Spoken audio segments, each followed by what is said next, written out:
Yeah, I made a mistake, guys. I'm going down the rabbit hole of the Smith & Wesson M&Ps now. So I picked this M&P 2.0 compact up probably about 6 months ago. I've done a whole bunch of stuff to it already, and I've just been running this gun and having a great time with it.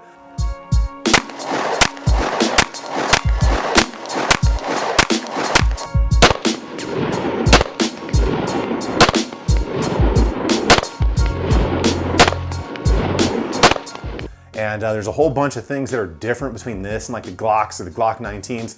Although Smith & Wesson did get themselves in trouble years ago for basically stealing Glock's design. And that is where my journey started with Smith & Wesson back in the day. One of the first handguns I ever purchased was a Smith & Wesson SW40VE. Now, if you don't know what that gun is, they basically made a direct copy of Glock's gun. They tried to change a few things. I don't remember how that whole lawsuit worked out, but I'm pretty sure Smith & Wesson got sued by Glock over that whole deal. So I had that gun for a while. I just didn't like it. It just didn't fit the hand well. It didn't feel good. Felt kind of janky firing it. Felt like a Ruger to me, sorry. But my first experiences with Smith & Wesson wasn't great. At that time, I was still more of a fan of 1911s. I'm still more of a fan of 1911s now, but I've just come to realize that polymer guns are here to stay. Love them or hate them. I like them. Obviously, I don't prefer them all the time, but I'm definitely a fan of Glock, and I'm definitely a huge fan of the Smith & Wesson M&P now. And I know there's a ton of reviews out there already on this, the 2.0 compact guys, but stick with me. There are some things that you may pick up or you may not pick up. Heck, there's even some things that some of you out there might be able to correct me on in the comments down below should I make a mistake. The Smith & Wesson 2.0 compact is a striker-fired polymer-based pistol design with a 4-inch barrel that has a 1 in 10 twist rate. The frame has an enhanced stainless steel chassis, making for a more rigid platform with less flex during firing conditions. The 9mm has a 15+1 or 17+1 capacity when using the full-size magazine and included spacer sleeve.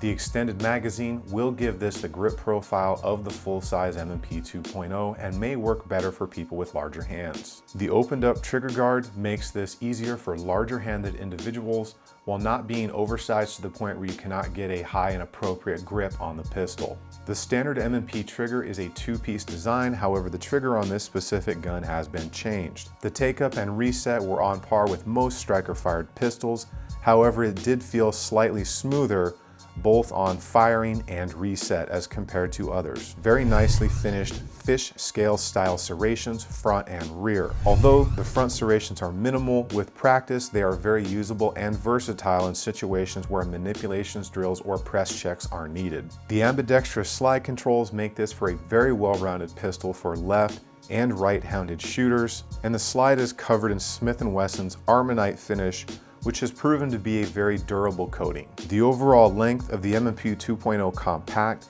is 7.3 inches, and it comes in at a weight of 27 ounces, making this a very good design for duty, home defense, or your EDC platform.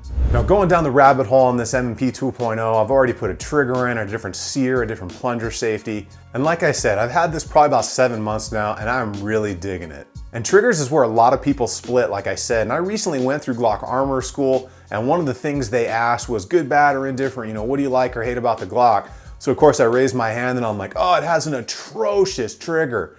So this is like the training manager of Glock, and he's kind of like, what do you mean, man? What do you carry? I'm like, Kimber Tactical Entry 2 1911. And he's like, well, shit, man. I mean, come on, you'll compare it to a 1911. I'm like, well, yeah, you know, I'm gonna compare it to a 1911 because you said good, bad, or indifferent. Well, that's just from my experience. 1911s obviously have a better trigger than Glock. But is it really fair to compare two completely different platforms like polymer pistols, striker-fired guns, to hammer-fired 1911 style guns? And at the end of the day, it's just not, because they're two completely different platforms. You are never going to get the trigger feel of a 1911 into an M&P or a Glock. I don't care what anybody tells you. People can get you close to having a better feeling trigger, but you are never going to get that true 1911 trigger. Believe me, I've tried a whole bunch of triggers. I've called a whole bunch of people. I've talked to the manufacturers of these, and they're like, it's just not possible because of the platform differences. So we'll get into this thing, we'll check it out, and maybe you'll learn something. Maybe you can share some information with the audience out there in the comment section. and you can make a more informed decision on whether, if you're on the fence between a 2.0 compact or maybe that Glock 19. They got the MOS out now. They've got the Glock 45 out now. Glock is coming out with a ton of stuff to try and compete with everybody else in the market right now. Okay guys, we're gonna jump into the M&P 2.0 compact. And I was kind of a naysayer on the M&Ps for a while. When they first came out, I had an opportunity to shoot them, and I was just more interested in my 1911s at the time. I picked up this M&P 2.0 compact, and I'm kind of falling in love with this thing. I feel like a first date with a really hot chick. So get a couple things out of the way, guys. This does have the Apex trigger in it already. I have an aftermarket sear in here, as well as an aftermarket safety plunger, and then Heine sights. And then I've got some of these really cool Overwatch precision plates here that I'll be doing a review on as well later. So to get into the gun itself here, and I want to kind of compare this a little bit to the Glock 19, because that's who this is really fighting for. The market anyways, as far as it comes into the compact, you know, EDC type pistol. So a couple things, we'll go on the outside and then we'll take a good look at the inside. Obviously, ergonomics and the stipple work. So to me, I find this just an ergonomically more correct gun for my wrists than the Glock. Some people don't like the Glocks because it has a little bit more of a harsh angle and it's got that Glock hump right there. So this definitely has a great stipple pattern on it, and they have carried that pattern all the way around, even onto the onto the magazine release right there. And I can tell you, it's just so well fit right here that I don't even really have to break my grip to release the magazines. That's a huge thing, so you don't have to change your grip angle and move your hand like this off the firing position of the pistol to release that mag. Now I do have bigger hands, not everybody will be able to do that, but definitely a positive as far as the ergonomics go right here on the grip. And that stipple is just light years ahead of what comes on factory Glocks. And that's why a lot of people have stipple work done on their factory Glocks. You do get the 3 different palm swells right there as well, those back straps you can change. I've got the small one in here. It's just the one that really seems to fit well with my hands. Even though my hands are bigger, I really just like to be able to get around this gun when I'm shooting it. We go up into, start on the slide here. We've got some really nice serrations there. They are more angular than other, you know, most other semi-auto pistols. They've got a really nice fishtail kind of design in them, but they get deeper as they go back. Try and get you a look, you can see they're angular, so you can really get a hold of this to work this gun, work that slide, get it back into battery, or clear a malfunction. And the way that they're angled just gives the meat on your fingers a lot to get into, no matter how you're grabbing it, whether you slingshot or whether you're coming up on the front and press checking. Now the front serrations, it's not a lot, but it's enough to work with. You can get your hand on there and manipulate that slide either from the bottom or from the top if you want to press check like a boss out there on the range. So definitely good work up there. The slide on the 2.0s is a little bit thinner, so they can't get too aggressive with the serrations on there. I would have loved to have seen the serrations go all the way across the top, or at least match the rear, but I think that has to do with how much less material they are working with here on the slide. So back up to the front again, we've got that pick rail. So that's much better in my opinion than the Glocks. Glocks just have that one rail in the front, and you have to buy specific lights or have the specific grommet for the lights to fit appropriately. So the Picatinny rail is definitely a plus for me because it just gives you more options. And then you had your ambidextrous slide stop, slide release right here. That does come on the Glock Gen 5s now, but until the Gen 5, it was not an offering. So we'll go ahead, we'll get this broken down, and I'll kind of show you what's a little bit different on the inside of the M&P 2.0s. So to break these down, you're gonna lock the slide back, turn your takedown lever down, let the slide go forward, pull the trigger, and then it comes apart. Pretty much just like a lot of other semi-auto pistols out there, except the slide's got to be back on this one. So you've got your recoil spring guide rod assembly right there, and your barrel. So the barrels do have an issue from the factory.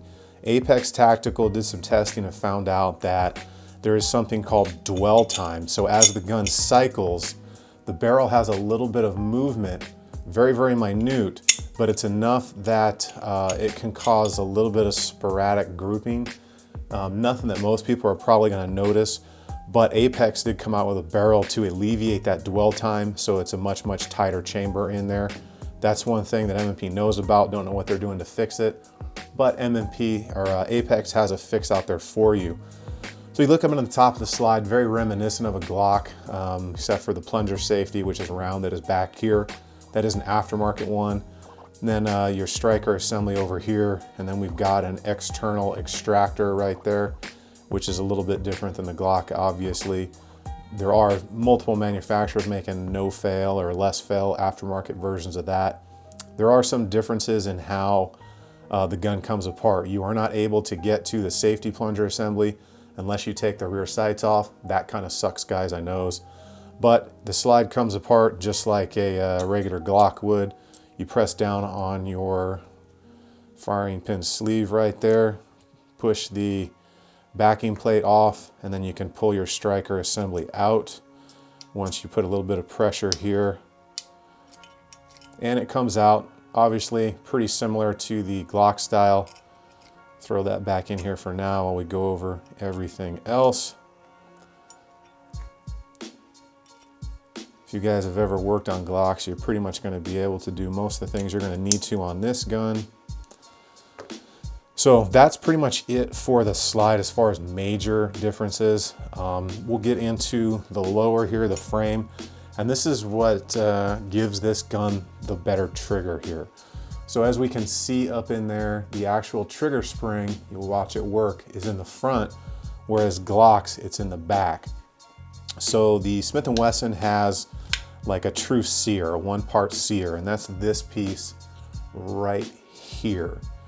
That right there. Now, as you pull on the trigger, I'll give you guys an example right here. You will see it slightly. You have a sear disconnector right there, and as it hits this ledge, it forces the sear down, and that's what allows the striker to go forward. This is the edge that the striker hangs on. So as you pull the trigger, you can see it work. Very slight movement right there, but that's what helps you, or that's what makes the trigger actuate. A little bit of a different design, and then obviously the tab right here on the trigger bar. In Glocks, that's up here because the safety plunger is up there on the Glock.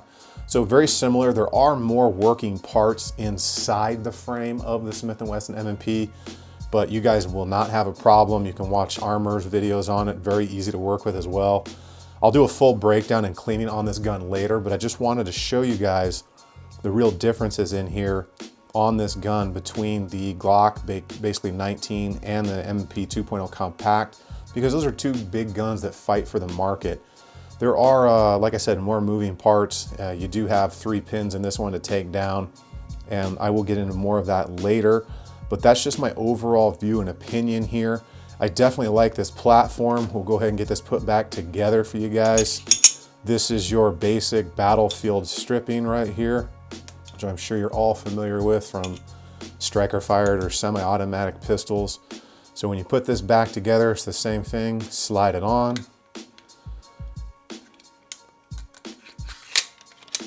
Lock the slide all the way to the rear.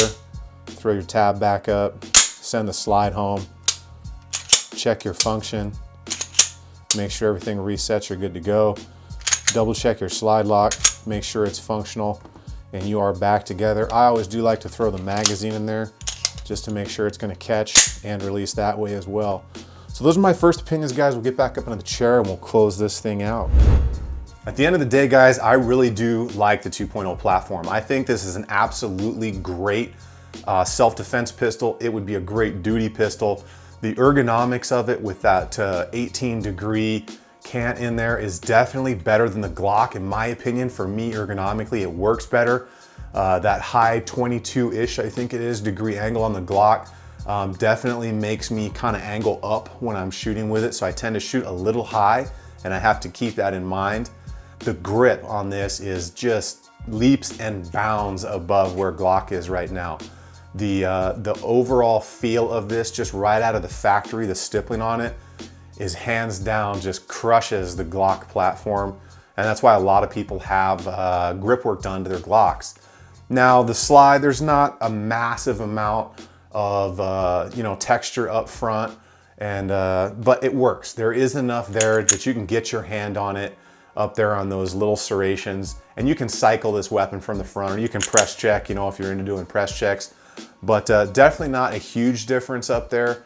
The rear, I do feel that the way that they've angled the serrations in the rear and in the front definitely allow more grip because they're kind of angled, you know, in and back, whereas the Glocks are just flat out and flat in like that. I really do feel that gives you a little bit more texture to grab onto and kind of gives the meat of your fingers something to really sink into should you have to clear a malfunction, or just when you're doing, you know, a slingshot or whatever you're doing to get your gun ready or back into battery.